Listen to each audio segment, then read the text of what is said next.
Hey everyone, this is Tim from Your Six Studios. Today in this video, I'm going to show you how to fix the cannot use content error on the PlayStation 5. Now, the first thing we want to do is restore the licenses. So let's go up to the top, go to settings right here, and maybe you have a lock screen next to your game and you're not able to open it up for that reason.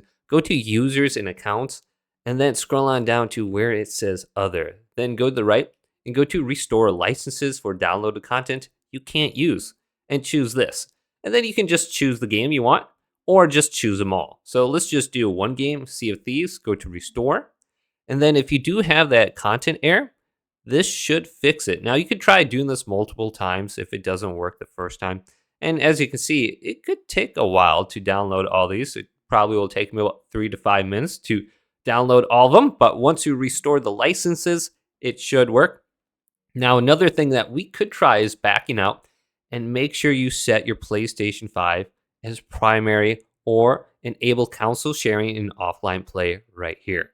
So this will share your games and PlayStation Plus with every other account on your PlayStation, as well as allow you to play offline.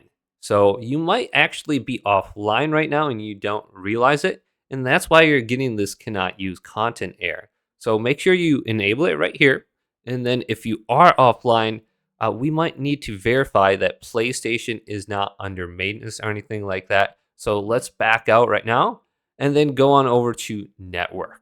So if you're offline and you don't have that enabled, the last setting, you won't be able to play online. So let's go on down to connection status and then go to view PlayStation network status and just make sure everything is up and working. Okay, good. Then look under this page too, right here. Make sure you're connected to the internet. If you're not, make sure you restart your router and get that working again so you can play online. So once you're reconnected, we can go back on over to users and accounts. If we're still having this error, try signing out right here. And sometimes when you sign out and sign back in, it will sync your account back up. So if there was an issue, I've noticed that works. Just remember your email address and password, or if you got the app on your phone, that could fix things as well. So the last thing to try after that is press the PlayStation button and then go over to power and completely turn off your PlayStation 5. And then unplug it from the wallet for approximately 1 minute, plug it back in, and then see if that fixes it as well. So hopefully this video did indeed help you out. If it did, leave it a big thumbs up and subscribe to my channel down below for more tech videos coming up next on Your Six Studios.